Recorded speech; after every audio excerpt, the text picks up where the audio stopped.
Saya akan membahas istihsan. A. Pengertian istihsan. Istihsan secara bahasa yaitu menganggap baik. Pengertian istihsan dapat dibedakan menjadi dua, yaitu yang pertama, menguatkan kias kafi atas kias jali. Contohnya, wanita yang sedang haid diperbolehkan untuk membaca Al-Quran berdasarkan istihsan dan haram berdasarkan kias. Jika berdasarkan kias, wanita haid itu dikiaskan kepada junub dengan ilat sama-sama tidak suci. Orang junub haram membaca Al-Quran, maka orang haid juga haram membaca Al-Quran. Berdasarkan istihsan, haid berbeda dengan junub, karena haid waktunya lama, sedangkan junub waktunya sebentar. Maka wanita haid tidak dapat melakukan ibadah dan tidak dapat pahala, sedangkan laki-laki dapat beribadah setiap saat. Yang kedua, ada ketentuan hukum kulli kepada ketentuan hukum jali, kepada ketentuan hukum juz'i.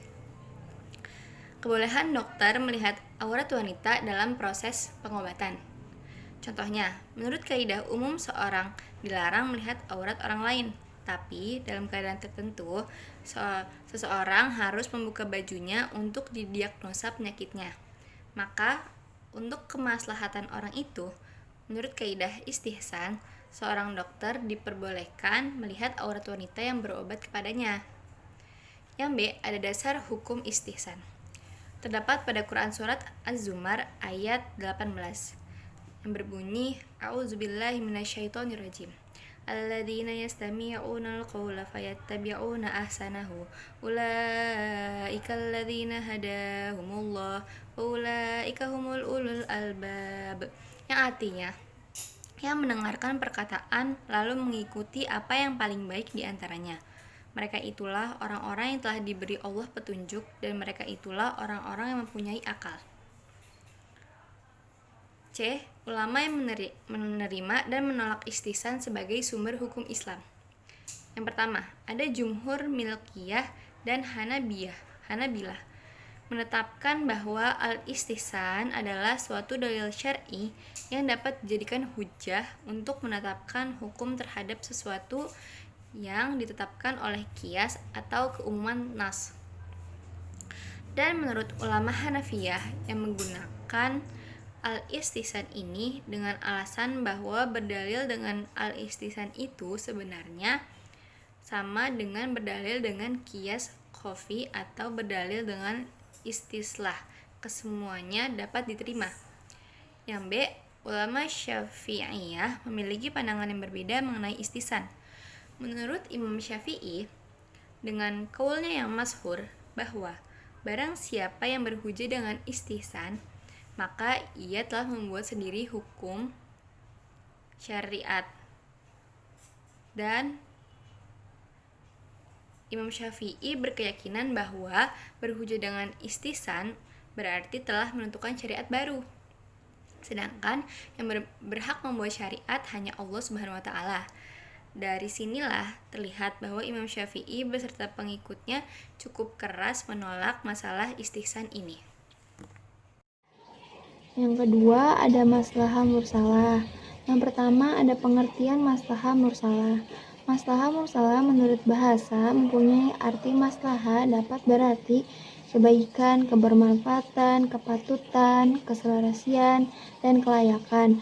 Sementara kata mursalah merupakan isim ma'ful dari kata arsalah yang memiliki arti terlepas ataupun bebas. Dari dua kata tersebut digabungkan, yaitu terlepas atau bebas dari keterangan yang menunjukkan boleh atau tidak bolehnya dilakukan. Yang kedua, ada ulama yang menolak atau menerima maslahah mursalah sebagai sumber hukum. Yang pertama, ijma ulama menolak sebagai sumber hukum. Yang kedua, Imam Malik membolehkan berpegang kepada maslahah mursalah. Yang ketiga, apabila maslahah mursalah ini tertuju kepada dalil kuli atau dalil juz'i dari syar'i, maka boleh berpegang kepada keduanya. Yang ketiga yaitu ada syarat-syarat maslahah mursalah. Yang pertama, maslahah mursalah itu bersifat jelas ataupun pasti. Yang kedua, maslahah mursalah yaitu bersifat umum, bukan kepentingan pribadi. Yang ketiga, hukum yang terdapat maslahah mursalah ini tidak boleh bertentangan pada hukum yang sudah ditetapkan oleh ijma ataupun nas.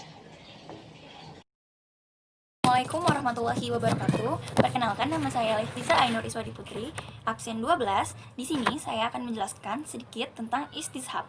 Istishab secara bahasa ialah meminta kebersamaan atau tolab al-musuhabah, dan berlanjutnya kebersamaan atau istimrar as-suhbah. Secara terminologi, istishab ini dikemukakan oleh beberapa ulama. Yang pertama ada Imam Asy-Syaukani yang berpendapat bahwa istishab adalah tetap berlakunya suatu keadaan selama belum ada yang mengubahnya.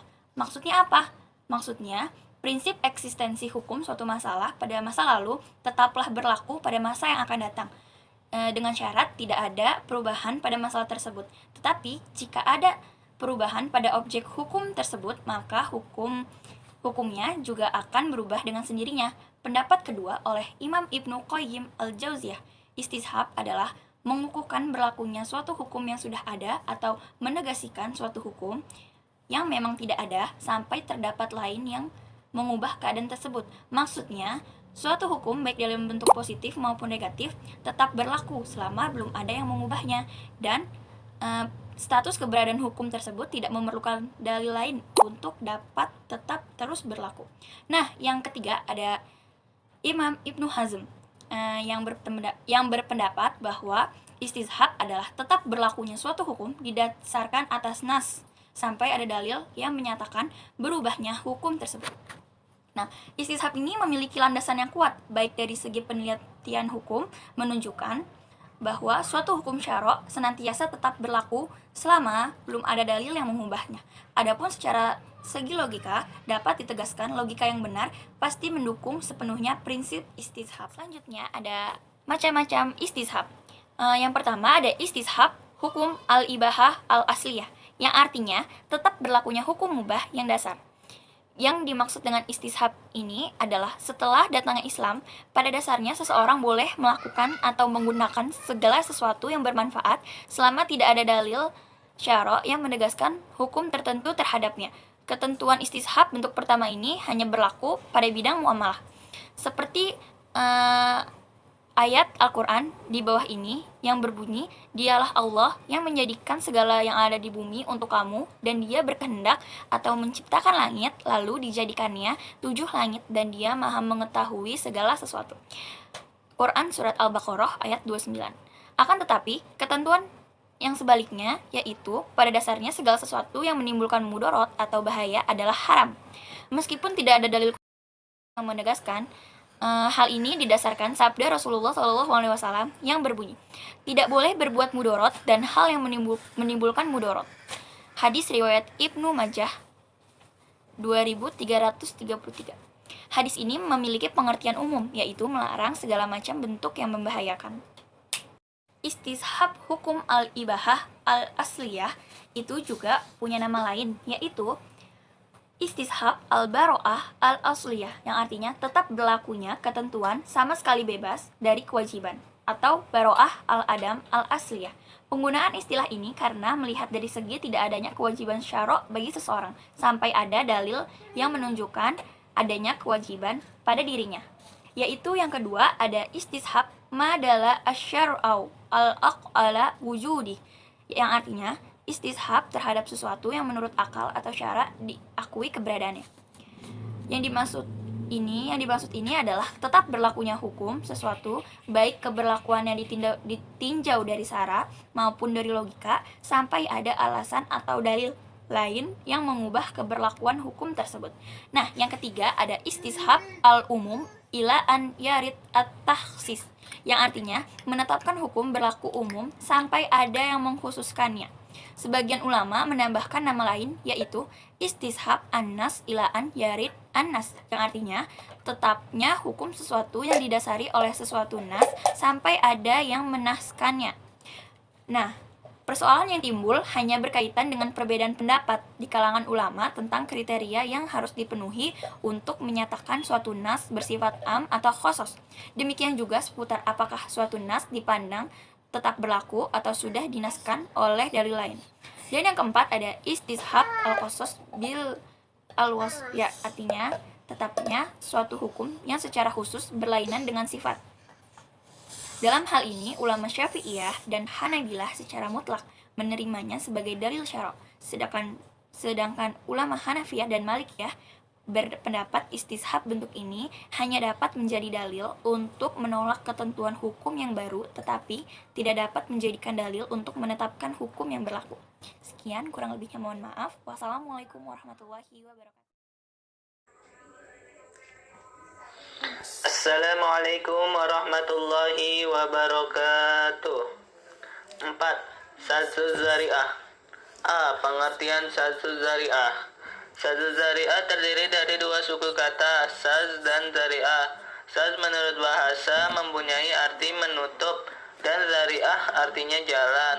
Maka sazuz zari'ah mempunyai arti menutup jalan menuju maksiat. Adapun secara istilah, sazuz zari'ah adalah menutup jalan atau mencegah hal-hal yang bisa membawa atau menimbulkan terjadinya kerusakan. B. Pengelompokan sazuz zari'ah. Sazuz zari'ah dapat dikelompokkan dengan melihat kepada beberapa segi. Yang pertama, dengan memandang kepada akibat dampak yang ditimbulkan. Ibnu Qayyim membagi zari'ah menjadi 4, yaitu zari'ah yang memang pada dasarnya membawa kepada kerusakan seperti meminum minuman yang memabukkan yang membawa kepada kerusakan akal atau mabuk, perbuatan zina yang membawa pada kerusakan keturunan. B. Zari'ah yang ditentukan untuk sesuatu yang mubah, namun ditujukan untuk perbuatan buruk yang merusak, baik dengan sengaja seperti nikah muhalil atau tidak sengaja seperti mencaci sesembahan agama lain. C. Zari'ah yang semula ditentukan mubah, tidak ditujukan untuk kerusakan, namun biasanya sampai juga kepada kerusakan yang mana itu lebih besar dari kebaikannya, seperti berhiasnya seseorang perempuan yang baru saja suaminya meninggal dunia dalam masa iddah. D. Zari'ah yang semula ditentukan untuk mubah namun terkadang membawa kepada kerusakan, sedangkan kerusakannya lebih kecil dibanding kebaikannya. Contoh dalam hal ini, melihat wajah perempuan saat dipinang. Yang kedua, dari segi tingkat kerusakan yang ditimbulkan, Abu Ishaq Al-Syatibi membagi zari'ah kepada 4 jenis, yaitu pertama, yang A, zari'ah yang membawa kepada kerusakan secara pasti. Artinya, bila perbuatan zari'ah itu tidak dihindarkan, pasti akan terjadi kerusakan. Umpamanya, menggali lubang di tanah sendiri dekat pintu rumah di waktu malam, dan setiap orang yang keluar rumah tersebut akan terjatuh ke dalam lubang. B.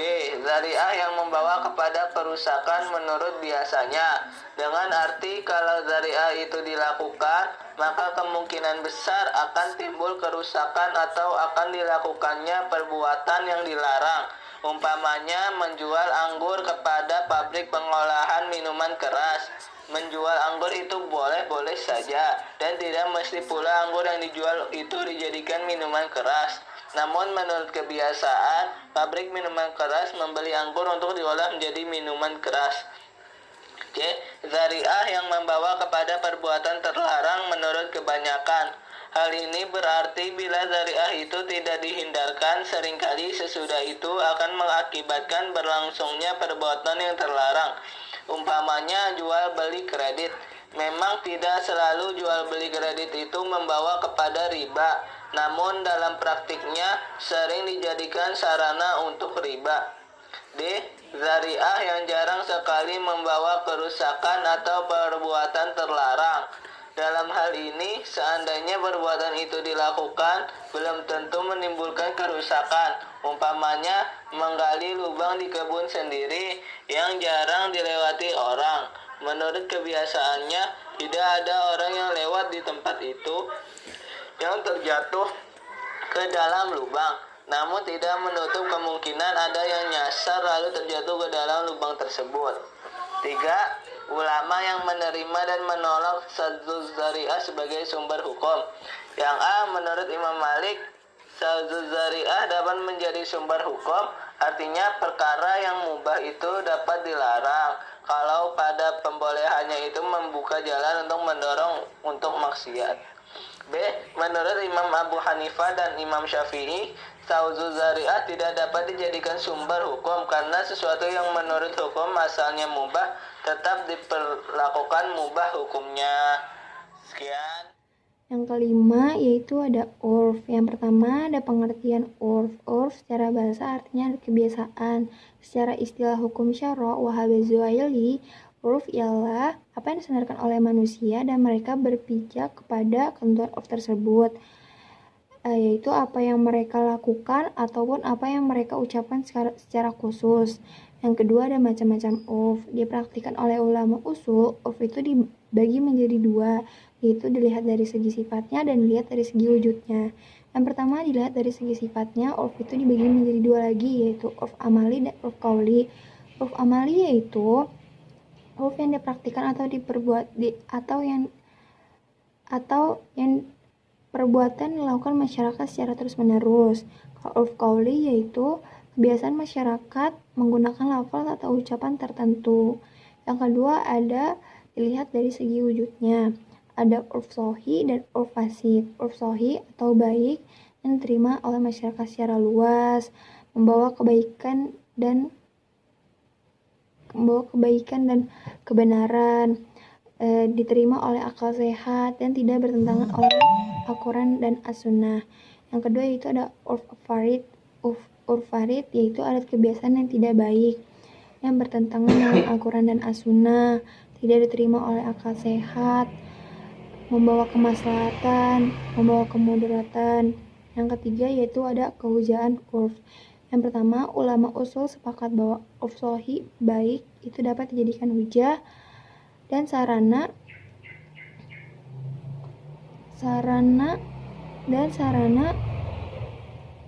dalam menetapkan hukum syara'. Yang kedua, urf fasid tidak dapat dijadikan hujah. Yang keenam ada syar'u man qablana. Pengertian syar'u man qablana. Syar'u man qablana secara bahasa berasal dari kata syar'u atau syariah yang artinya sebuah aliran air atau sebuah agama atau hukum syariat, dan qablana yang artinya sebelum Islam. Kemudian secara istilah syar'u man qablana yaitu syariat yang diturunkan Allah kepada umat sebelum Nabi Muhammad, yaitu ajaran agama sebelum datangnya ajaran agama Islam melalui perantaran Nabi Muhammad SAW, seperti ajaran agamanya Nabi Musa, Nabi Isa, ataupun Nabi Ibrahim, dan lain-lain. Yang B, macam-macam syar'u man qablana. Yang pertama, ada dinasakh syariat kita atau syariat Islam. Tidak termasuk syariat kita menurut kesepakatan semua ulama. Contohnya, pada syariat Nabi Musa alaihissalam, pakaian yang terkena najis itu tidak suci, kecuali dipotong apa yang terkena najis itu. Yang kedua, dianggap syariat kita melalui Al-Quran dan As-Sunnah. Contohnya, perintah menjalankan puasa. Yang ketiga, tidak ada penegasan dari syariat kita apakah dinasakh atau dianggap sebagai syariat kita. Yang C, ada kehujahan syar'u man qablana.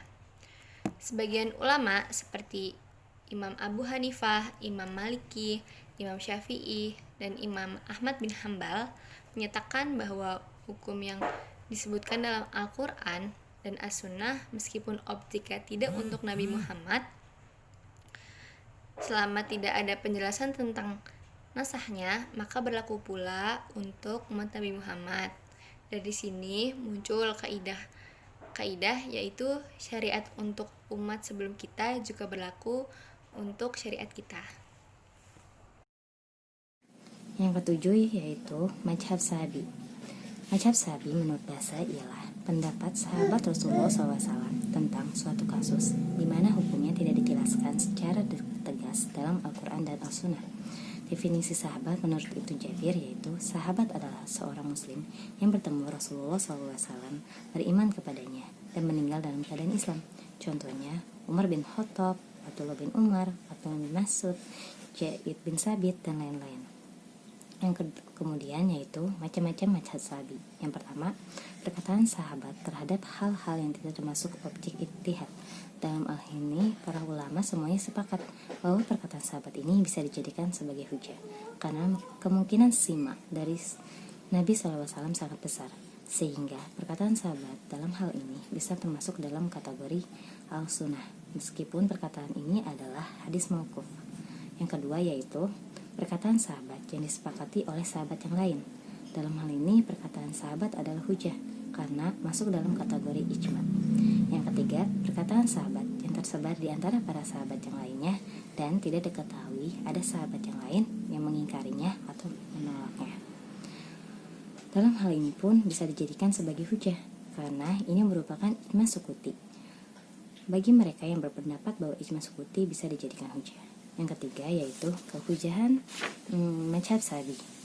Yang pertama, mazhab sahabi dapat dijadikan hujah. Pendapat ini berasal dari Imam Maliki, Abu Bakar Ar-Razi, begitu juga Imam Syafi'i dalam Qaul Qadimah. Yang kedua, mazhab sahabi secara mutlak tidak dapat dijadikan hujah dasar hukum.